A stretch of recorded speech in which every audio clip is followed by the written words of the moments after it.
네, 반갑습니다. 오늘은 우리 워라밸 실천 아카데미 중요한 주제로서요. 우리가 함께 나눌 수 있는 이야기로 워라밸을 위한 직장 내 의사소통이라는 주제를 가지고 여러분들하고 함께 생각해보고 나눠보고 또 실천할 수 있는 방향들을 함께 찾아보는 시간을 갖도록 했습니다. 오늘 강의를 마친 제 소개를 제 프로필과 함께 간략하게 소개를 드릴까 하거든요.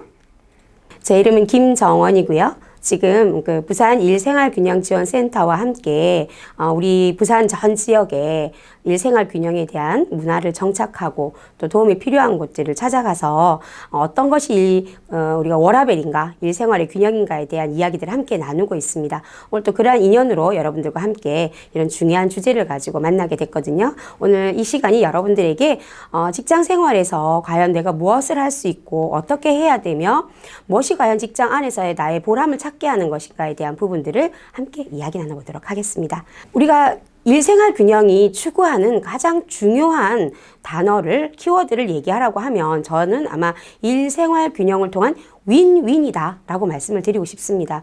그 이전에 우리의 삶은 일과 생활이라는 어떤 두 가지의 측면을 좀 이분법적으로 생각했어요. 그래서 일이 우선이냐, 생활이 우선이냐 이런 논의들을 많이 했다라는 거죠. 그리고 어떻게 이야기하냐면 일반적으로 사회생활을 하면 일이 더 우선인가 아닌가, 일을 열심히 하다 보면 생활은 좀 소홀해질 수밖에 없는 게 아닌가, 또는 그러한 것을 좀 암묵적으로 암암리에 인정하는 분위기였기도 했습니다. 그래서 열심히 달려왔죠. 물론 그것이 지금 우리 대한민국의 성장의 원동력이라고 얘기하시는 분도 있을 겁니다. 그것을 무시하는 것도 아니고요. 그렇게 했다라는 것이 잘못됐다 이런 개념은 아닌데요. 그런데 어느 한쪽에만 치우치다 보니까 그 반대편에 되는 상황에 있어서는 이제 부작용들이 조금씩 드러나기 시작하는 거죠. 그래서 이제는 우리가 열심히 일한 것에 있어서 또 충분히 내 생활에 대한 부분들까지도 함께 갈 수 있는 어떻게 보면 좀 지혜로운 생활을 할 수 있는 시기가 됐다라는 겁니다. 그래서 저는 일과 생활의 균형을 통한 윈윈이다. 그래서 일도 윈, 또 생활도 윈, 그런 윈윈을 하기 위한 균형이 필요하다라고 생각을 하고요. 그러한 의식들을 여러분들과 함께 나누기 위해서 우리 부산 일생활균형지원센터가 생긴 거 아시죠? 예, 거기서 이렇게 교육을 통해서 아니면 또 현장의 지원을 통해서 여러분들에게 우리가 무엇을 함께 생각해야 되는지를 나누고 있습니다. 오늘 저와 함께 나누실 이야기는요, 직장 내에서 우리가 가장 중요한 요인이기도 합니다. 자신이 직무를 잘 수행하는 것도 물론 중요하긴 하지만 그 직무의 수행에 있어서 효과성을 가장 극대화시킬 수 있는 것이 오늘 이야기하고자 하는 의사소통, 커뮤니케이션이라는 거죠. 그래서 거기에 대해서 함께 이야기 나눠보도록 하겠습니다. 아마 많은 분들이 지금 이제 출근을 하셨겠죠? 이제 하셔서 이제 이런 교육을 들으실 건데요. 오늘 출근하실 때 혹시 자신의 표정을 한번 이렇게 살펴보신 적이 있으실까요? 저 역시도 이제 이런 강의 준비나 출근 준비를 하면서 거울을 많이 보게 되는데요. 무심결에 내가 보는 나의 모습이 과연 어떤 모습이었을까 제가 한번 생각을 해봤는데요. 나의 출근길엔 너무 행복해. 빨리 직장에 갔으면 좋겠어. 라는 이런 즐거운 표정이었을까요? 아니면 정말 오늘 좀 이렇게 할 수만 있다면 좀 다르게 하고 싶다. 아니 왠지 모르게 화가 나고 짜증이 난다. 약간 이런 마음이셨을까요? 저 역시도 직장 생활을 오랫동안 해본 입장에서 저는 이제 한 3년 동안을 거의 새벽 5시에 일어나서 출근을 해야 되는 거리가 있었어요. 직장을. 첫 차를 타고 가야 되는데 그 3년이 저는 힘들지가 않았어요. 제 경험으로 비춰봤을 때 5시에 일어나서 첫 차를 타고 3번의 차를 갈아타면서까지 제 직장으로 갔었습니다. 그런데 그때는 그게 힘들지 않았어요. 그런데 그 이후에 거리도 가까워지고 또 이렇게 여유들이 생겼지만 제가 그때 그렇게 멀리까지 다녔을 때에 육체적인 어떤 피곤함으로써 어떻게 보면 더 힘들었을 수도 있는데 그렇지 않다라는 거죠. 그게 뭔가 생각을 해봤더니 제가 그곳에 즐겁게 다녔었을 때는요, 가면 함께 이야기 나눌 수 있고 제 얘기를 들어주고 그다음에 저의 의견들이 함께 잘 공유될 수 있었던 정말 멋진 직장 동료, 상사, 그리고 그런 것이 이루어질 수 있었던 조직 문화들이 있었더라고요. 가면 힘들었던 것도 막 얘기를 하게 되는 거예요. 오늘 좀 이런 일이 있었어요. 이렇게 돼서 제가 이런 좀 힘든 게 있었고요. 아니면 이런 걸 알게 됐어요 하면 막 이렇게 그랬냐고 얘기해주고 같이 공감해주는 그런 분위기 속에서 같이 근무를 하다 보니까 장거리에 있다라는 것에서 오는 피로감들이 굉장히 상쇄될 수 있었다는 겁니다. 그런데 그렇지 않은 상황이 되었을 때 거리는 가까워졌지만 또 다른 조직 문화에 왔을 때 그 전에 있었을 때와는 좀 다른 어떤 느낌들이 있다 보니까 거리는 가까워졌지만 피로도는 더 높아지더라는 거죠. 제가 그런 경험들을 실제 몸소 했었거든요. 그래서 우리는 사실 직장 생활의 시작과 끝은 무엇으로 시작해서 무엇으로 끝나는가? 만약에 여러분들한테 뭐 누가 질문을 한다면 뭐라고 얘기를 하실 수 있을까요? 예, 저는 앞에 제가 얘기했던 내용과 연관지어서 직장 생활의 시작과 끝은 우리는 보면 뭐 업무라든지 직무라든지 뭐 성과라든지 이런 얘기를 하실 수도 있겠지만 저는 개인적으로 직장 생활에서의 시작과 끝은 의사소통으로 시작해서 의사소통으로 끝난다라고 해도 과언이 아니다라는 생각을 가지고 있습니다. 우리가 의사소통이라고 하면 보통 이제 뭐 커뮤니케이션이다라는 얘기를 하죠. 그래서 실제 우리가 직장 안에서 일어나는 많은 부분들이 이러한 의사소통, 커뮤니케이션이 어떻게 일어나느냐에 따라서 그 직장에 대한 나의 소속감 또는 그 속에서의 만족감 그리고 그 속에서 얻어지는 성취감들이 달라지더라는 거죠. 저 역시도 그런 경험을 했고요. 아마 지금 이 강의를 들으시는 여러분들도 아마 저와 비슷한 경험치들이 있으실 것 같습니다. 그럼 그러한 상황 속에서 우리는 이 의사소통과 커뮤니케이션을 어떻게 이해하고 어떻게 좀 지혜롭게 적응할 수 있는가에 대한 부분들도 필요하겠죠. 그래서 오늘 거기에 대한 뭐 여러분들 누구나 알고 있는 내용이긴 하지만 함께 생각해보는 시간으로 여러분들과 함께 해보려고 합니다. 우리가 보통 여러분들께서 직장에 가시면 오늘 하루 내가 무엇을 할 것인가에 대해서 아마 준비를 하실 거예요. 어제 했었던 어떤 진행되는 성과들, 과정들을 한번 확인해 보시기도 하시고, 그죠? 그다음에 오늘 나의 일과 업무를 살펴보시기도 하시고, 거기에 무엇이 필요한가 준비도 하실 거고요. 그리고 오늘 어떻게 보낼 것인가에 대한 계획들을 세우신다라는 겁니다. 이건 아마 일반적으로 직장 생활 하시는 모든 분들이 준비하고 계획을 세우는 부분이죠. 그래서 만약에 이 준비가 잘 되어지고 계획을 잘 세워지면 어떻습니까? 네, 그날 하루에 업무가 잘 이루어지는 거죠. 그런데 만약에 이 업무의 준비와 계획이 좀 미흡할 경우에는요. 예, 업무 진행 과정에 있어서 조금 혼선이 생기거나 어려운 일들이 생깁니다. 그런데 우리가 이러한 직무나 직장에서 업무를 시작할 때 업무에 대한 준비나 업무의 계획을 세우듯이 우리에겐 또 하나의 준비가 필요하지 않을까 싶습니다. 내가 직장 생활을 한다라는 또 직장에 출근을 한다라는 개념에 있어서는 우리가 업무가 아닌 나의 생활에 있어서의 밸런스의 시작이 있다라는 거죠. 앞에 얘기는 일을 하는 데 있어서의 시작이라면 제가 두 번째 얘기하고 싶은 것은 직장 생활의 어떤 밸런스, 균형 감각을 이루기 위한 시작이 필요하다라는 겁니다. 그건 저는 개인적으로 의사소통을 준비해야 된다라고 말씀을 드리고 싶다라는 거죠. 여러분들 혹시 뭐 출근을 하시면서 오늘 어떤 이야기를 나눌까, 누구와 얘기를 나눌까, 어떤 무슨 주제를 나누면 좋을까 하고 혹시 한번 생각해 보신 적이 있으신가요? 아마 생각을 해보신 분과 뭐 생각을 해보지 않으신 분들은 처음에는 어떨지 모르지만 그것이 점점점 쌓여지고 또 직장 내에서 경력이 쌓여지고 직급이 올라갈수록 이러한 생각들을 하신 분들과 하지 않으신 분들은 차이가 좀 나기 시작하더라는 거죠. 직장 생활 안에서. 왜냐하면 앞에서 말씀드렸다시피 우리 직장 생활의 시작과 끝 자체가 의사소통으로 시작해서 의사소통으로 끝나는 거죠. 그럼 이러한 준비를 잘 하시고 거기에 대한 노력을 하신 분들은 결국은 직장 내에서 자신의 영향력을 발휘할 수 있는 기회나 힘들을 빨리 또는 최대한으로 발휘할 수 있게 된다는 의미거든요. 그런 상황에서 본다면 우리는 의사소통도 이제는 준비해야 된다라고 감히 말씀을 드려보고 싶습니다. 그래서 오늘부터 여러분들께서 이 교육을 듣고 나시면 그 직장에 나가기 전에 옷도 한번 점검해 보실 거고요. 또 이렇게 얼굴도 한번 보시고 할 텐데 그러시면서 오늘 나는 어떤 이야기를 나누면 좋을까? 라고 하는 또 누구와 한번 얘기를 걸어볼까?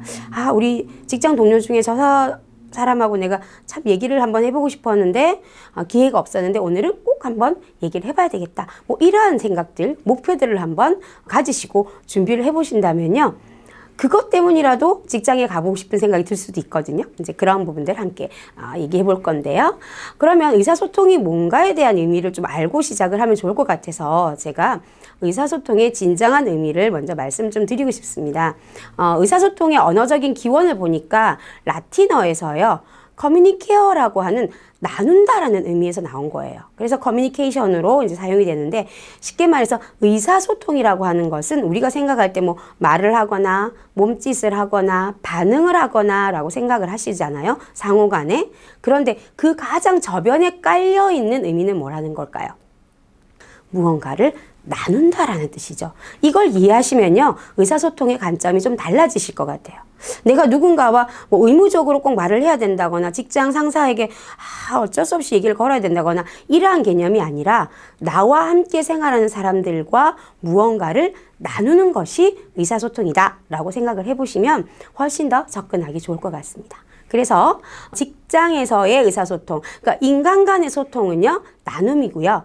또 특히 직장에서의 의사소통은요, 이 나눔을 통한 서로 상호 간의 성장이죠. 그래서 제가 앞에 일과 생활의 균형이 윈윈 돼야 된다. 이러한 개념도 같이 연결된다고 저는 생각을 합니다. 그래서 직장에서 의사소통을 통해서 나 자신뿐만 아니라 나와 함께하는 동료 또는 우리 전체적인 어떤 조직들을 이끄는 직장 상사 또는 나와 함께 파트너십을 이루는 부하 직원들, 그 모든 사람들이 함께 서로의 관점들을 나누면서 성장할 수 있는 것, 그것이 의사소통의 힘이다 라는 것을 딱 염두에 두시고 이제 의사소통을 하기 위해서 노력을 하신다면 훨씬 더 자연스럽게 그리고 풍성하게 나누실 수 있을 것 같습니다.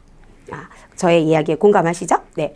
근데 이런 의사소통을 시작할 때 직장 내의 의사소통에 있어서 제가 이 부분은 알고 시작했으면 좋겠다라고 하는 기본 전제를 미리 좀 말씀을 드리고 싶습니다. 왜냐하면 의사소통이라고 하는 것은 나와 타인과의 여러 가지 복합적인 관계에서 일어나는 언어적인 또는 행동적인 상호 교류거든요. 그러면 나와 타인과의 관계라고 하는 상황 자체를 먼저 이해하고 그것을 받아들이지 않고는 정말 진정한 의사소통이 일어나기 어렵다는 이야기를 드리려고 하는 거예요. 그래서 이 부분을 꼭 기억하시면서 의사소통에 대한 중요성을 느끼시면 좋을 것 같습니다. 제가 이렇게 한번 정의를 내려봤습니다. 나와 같은 사람은 없다라는 거죠. 직장 내에 나와 똑같은 생각을 하는 사람은 그냥 그럴 수는 없다라는 전제를 가지고 계셨으면 좋겠어요. 그쵸? 어떨 때는 어떻습니까? 나도 나 자신을 잘 모르죠. 내가 어떤 생각을 하는지. 근데 우리가 보통 어디서 이제 의사소통에서 조금 문제가 발생하냐면, 아니, 왜 저 사람은 저렇게 생각할까? 나처럼 생각해 줄 수는 없는 것인가? 라는 관점에서 출발을 하게 되면 이것이 오해가 되거나 또는 이제 바람직하지 못한 방향으로 의사소통이 흘러가는 경우들이 많습니다. 그래서 이 전제를 기억하세요. 나와 같은 사람은 없어요. 근데 기분 나쁨이 아니에요. 그냥 나와 같은 사람 없어요. 각자가 어떤 인간의 존재로서 존엄성을 가진 독특한 존재라는 거예요. 또 하나, 틀림이 아닌 다름이다. 이건 여러분들 다 아실 거예요. 누가 맞다, 틀리다. 뭐 직장 상사의 말이 맞다. 아니면은 뭐 직급이 낮은 사람의 말이 틀리다. 이런 것이 아니라 서로 다르다. 왜냐하면 나와 같은 사람이 없기 때문에 서로 다를 수밖에 없다. 그런데 여기서 중요한 것은 그럼 그렇게 치면은 의사소통을 잘 이룰 수 없다라고 생각하시는데 그것이 아니라 그 다음 문장입니다. 그런데 나와 다른 사람들과 감성과 감정이 공유될 수 있다라는 거예요. 그래서 우리가 의사소통이라고 하는 것은 그 속에 감성과 감정이 적절하게 전달되었을 때 나와 다른 사람이 서로 이해 과정으로 나갈 수 있다라는 거죠. 그래서 감성과 감정은 공유될 수 있다. 그럼 우리는 어떤 직장에서의 어떤 그 업무적인 일을 하지만 그 속에 긍정적인 감성과 또 이제 진취적인 어떤 서로에게 좋은 영향력을 미치는 감정을 담을 수 있어야 된다는 거죠. 그리고 또 하나, 진정성은 반드시 드러난다. 이건 제가 조금 이렇게 직장 생활을 오래 한 여러 가지 경험들을 봤을 때 그 당시에는 약간의 오해가 될 수도 있고 약간의 조금 뭐 다르게 해석될 수 있지만 내가 한 이야기가 정말 진정성이 있다라고 하면 조금의 시간이 흘러도 그것은 언젠가는 빛을 발한다는 거를 저는 개인적으로 많이 느꼈거든요. 그래서 우리 커뮤니케이션과 의사소통에 있어서 진정성은 반드시 드러난다. 이것을 여러분들께서 딱 이해하고 이것을 기반으로 하시고 의사소통을 시행하신다면 훨씬 더 그 부분들이 또 즐겁게 부담 없이 다가오지 않을까 생각을 합니다. 그러면 우리가 어떻게 해야 되는가에 대한 부분들 알아봐야 되겠죠. 그래서 소통 전략 1. 무엇을 나눌 것인가를 준비해야 된다는 겁니다. 무슨 이야기를 할 것인가, 이야기거리가 있어야 돼요. 우리가 그러죠. 매일 만나는 사람은 어떻습니까? 친구 중에 매일 만나는 친구는요, 매일 만났는데도 이야기할 게 정말 많아요. 그렇죠? 그리고 또 남성분들이 이게 뭐 남성분들만 요즘 그런 건 아닌데요. 뭐 여성분들만 그런 것도 아닌데 뭐 조금 약간 비교해서 얘기하자면 조금 굉장히 깜짝 놀라는 게 한 두세 시간 얘기하고도 서로 헤어지면서 오늘 못다한 얘기는 나중에 하자 이런 얘기들을 한다라고 얘기하죠. 이제 이런 어떤 의미들을 볼 때 자주 만나는 사람들이 이야기거리가 많이 있습니다. 그렇게 보면 우리가 직장 생활이라고 하는 것은 실제 우리 삶에 있어서 어떻습니까? 굉장히 많은 비중을 차지하기 때문에 이야기거리가 끊임없이 나올 수밖에 없는 상황인데도 불구하고 이제 그 속에서 상하 관계, 이해 관계 또는 어떤 업무나 직무에 있어서 어떤 그 여러 가지 상황들 때문에 이러한 무엇을 나눌 것인가에 대한 부분들이 좀 어렵게 다가오시는 경우들이 있다라는 거예요. 그래서 제가 몇 가지를 얘기를 드립니다.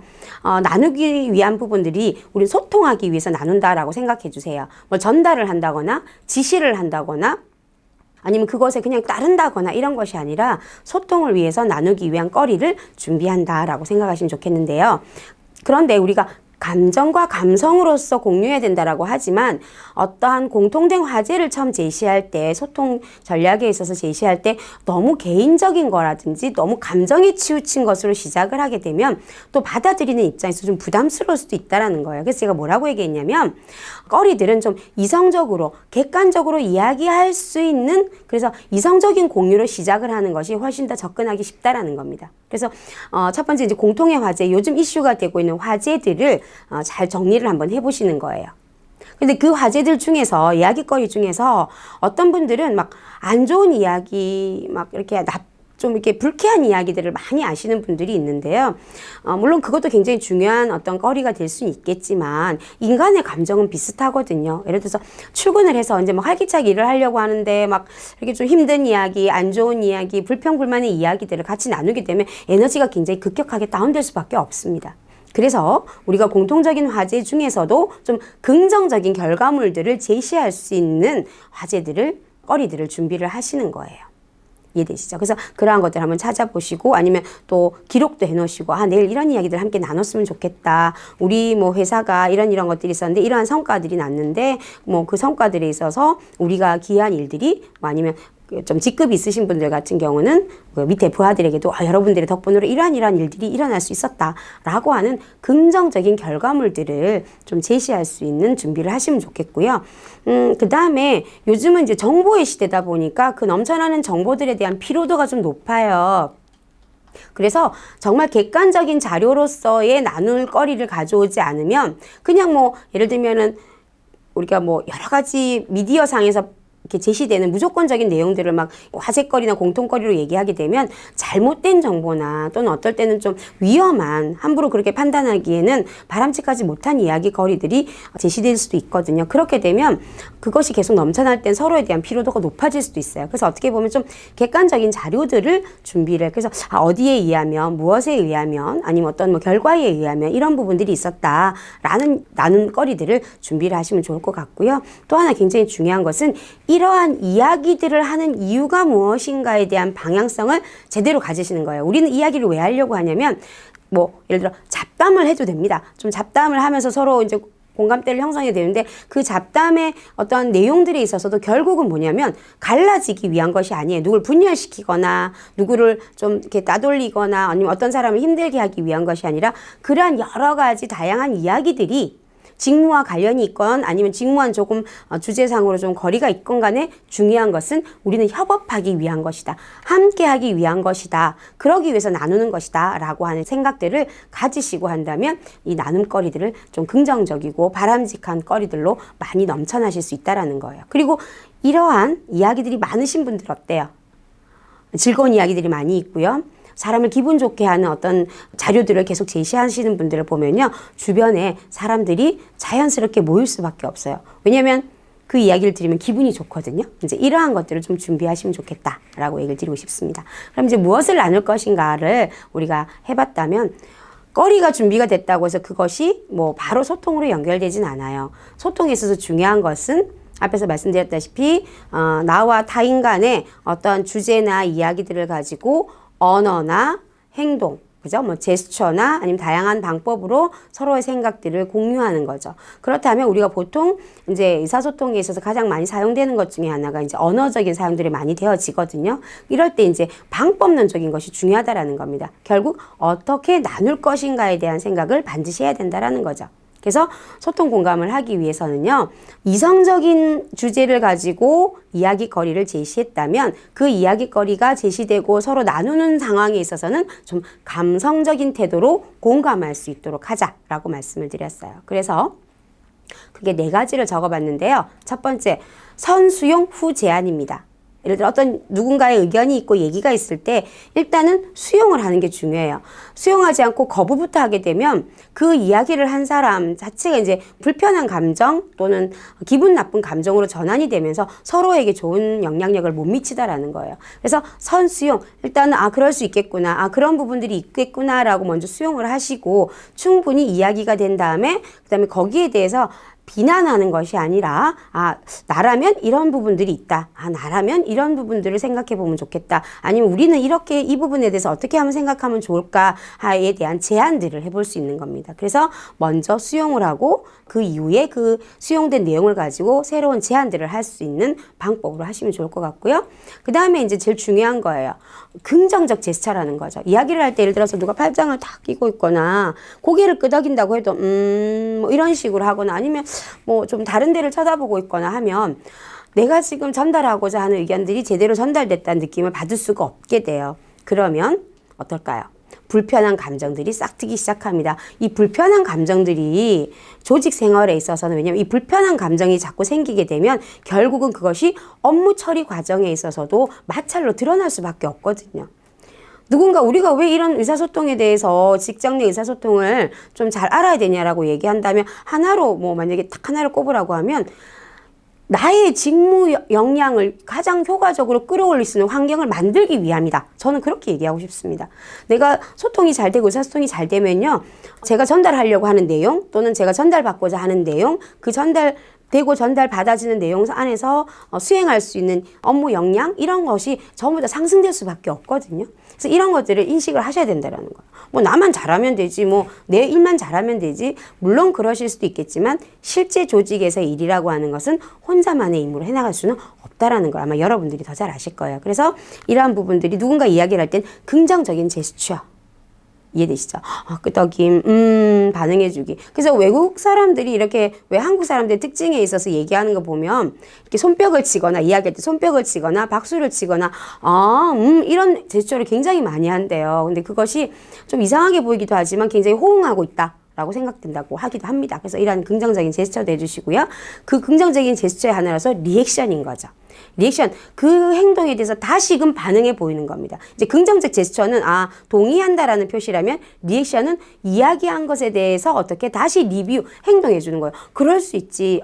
그럼 좋은 부분들이군 하고 리액션을 해주는 거예요. 아니면 그 얘기했던 내용들이 좀 더 이렇게 자세히 부각될 수 있도록 어떤 지원을 해주는 것이 리액션입니다.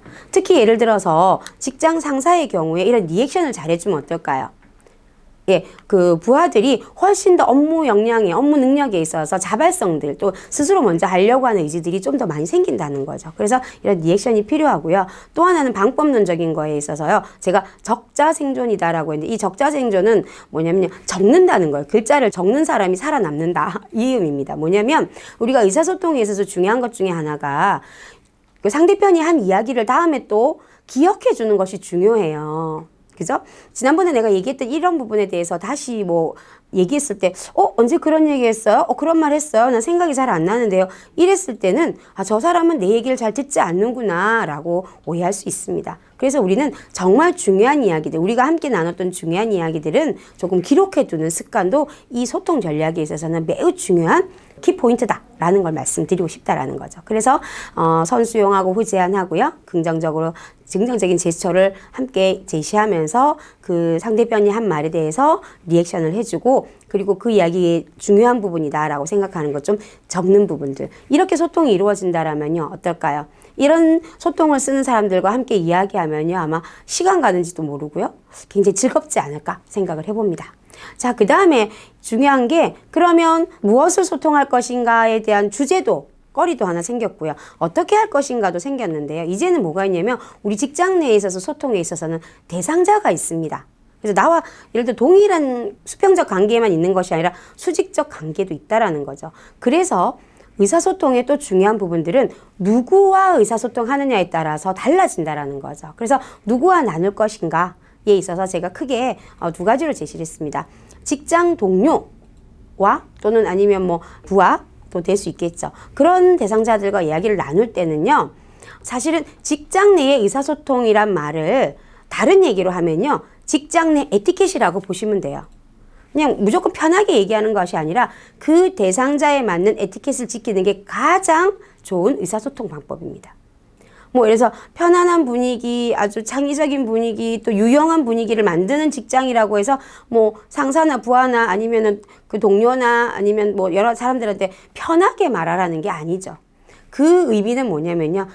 갖출 수 있는 예의를 최대한으로 갖춰서 자신의 의견들을 잘 발휘하라는 사실은 그런 의미들이 더 크다라는 겁니다. 그런 면으로 봤을 때 직장 동료와 나누는 의사소통 방법에서 첫 번째 역지사지죠.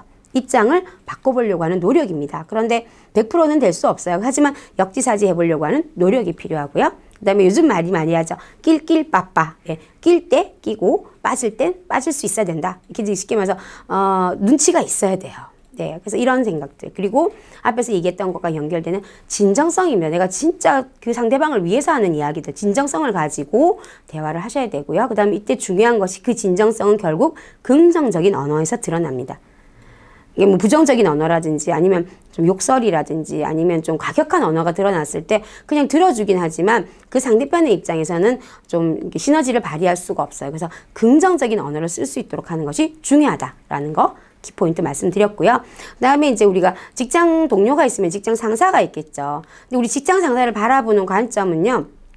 나를 감시하고 평가하는 사람이라고 바라보면 좀 부담스러워요. 물론 그 역할을 하긴 하지만 관리 감독하지만 조금 다른 관점에서 직장 상사는 나보다 지금 내가 겪은 일을 먼저 겪은 사람이다 라고 생각을 해주시면 좋을 것 같습니다. 그러면서 직장 상사와 이야기를 나눌 땐 그 상사가 얘기하는 의견에 있어서 일단 수용할 수 있는 의견을 왜 그렇게 얘기하는지 모르겠어 라고 거부하기보다는 1차적으로 수용할 수 있는 태도가 필요하고요. 그게 사실은 눈빛에서 드러나죠. 그리고 그러한 수용에 대한 내용들을 직장 상사에 맞게끔 존중의 언어로서 말할 수 있어야 됩니다.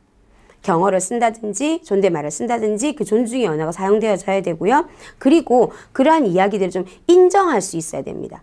그러니까 쉽게 말해서 상사들이 지시되는 내용들을 인정하지 못하면 어떻습니까? 불만이 생기거든요. 근데 인정을 하면서 그 속에서 좀 변화를 주거나 아니면 좀 더 수용할 부분, 그 다음에 조금 변화를 줘야 될 부분, 변화를 주는 부분들 좀 나눠서 다시 한번 그 의견들을 제시할 수 있는 시간을 가질 수 있어야 된다라는 거죠. 그래서 인정할 수 있는 모두. 그리고 직장 상사든 직장 동료든 공통적인 부분들은 긍정의 언어를 써야 된다라는 얘기를 드리고 싶습니다. 이것은 뭐 상하 관계든지 아니면 수평적인 관계에서도 모두 필요한 의사소통 전략입니다.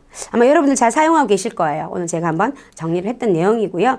이런 부분들만 잘 숙지하신다면 여러분들이 직장 내에서 행복한 생활들을 유지하시고요. 일어나서 출근길이 너무 힘들어 이렇게 보다는 빨리 가서 또 이런 이야기들을 나누고 내가 힘들었던 부분들 이 사람들하고 같이 소통해야지 라는 즐거움을 조금은 더 느끼시지 않을까 생각을 해봅니다. 이러한 내용에 있어서 우리가 건강한 조직 문화, 그래서 건강한 워라밸의 조직 문화를 만드는 것은요, 우리의 관심과 노력의 결과물이라는 거죠. 이러한 건강한 서로가 행복한 의사소통이 할 수 있는 건강한 워라밸 조직 문화를 만들기 위한 3가지 기억할 것 정리하면서 마칠 건데요. 첫 번째, 의사소통이든 아니면 함께하는 것에서 내가 먼저 하겠다라는 주인의식이 필요할 거고요. 그 다음에 혼자 하는 것이 아니라 당신과 너와 함께 하겠다라고 하는 공동체의식, 그리고 그러한 것을 왜 하는가에 대한 목표로서 우리를 위해서 한다라는 공동의 목표가 잘 실현되는 건강한 워라밸 조직 문화를 만들어 가야 되고요. 거기에 가장 중요한 것이 의사소통이다라는 것을 얘기 드리면서 이러한 의사소통은 결국 우리의 관심과 노력에 대한 결과물로서 드러날 수 있다. 라는 얘기들을 말씀드리고 싶습니다. 끝으로 앞에 출근을 했죠. 이젠 퇴근을 해야 됩니다. 행복한 퇴근은요. 충분한 직장 내에서 자신의 이야기들이 나누어지고 의견들이 받아들여지고 그것을 통한 업무 성과들이 잘 이루어지면요. 퇴근하는 발걸음도 굉장히 가벼우실 거예요. 그래서 이렇게 행복한 퇴근이 돼야지만 그 이후에 일어나는 즐거운 가정 또는 개인 생활이 이 퇴근에서부터 시작되는 거거든요. 그래서 우리가 즐거운 출근, 행복한 퇴근이 될 수 있는 직장 내에서의 건강하고 행복한 의사소통 문화를 만드는데 여러분들께서 함께 노력해 주시면 감사하겠습니다.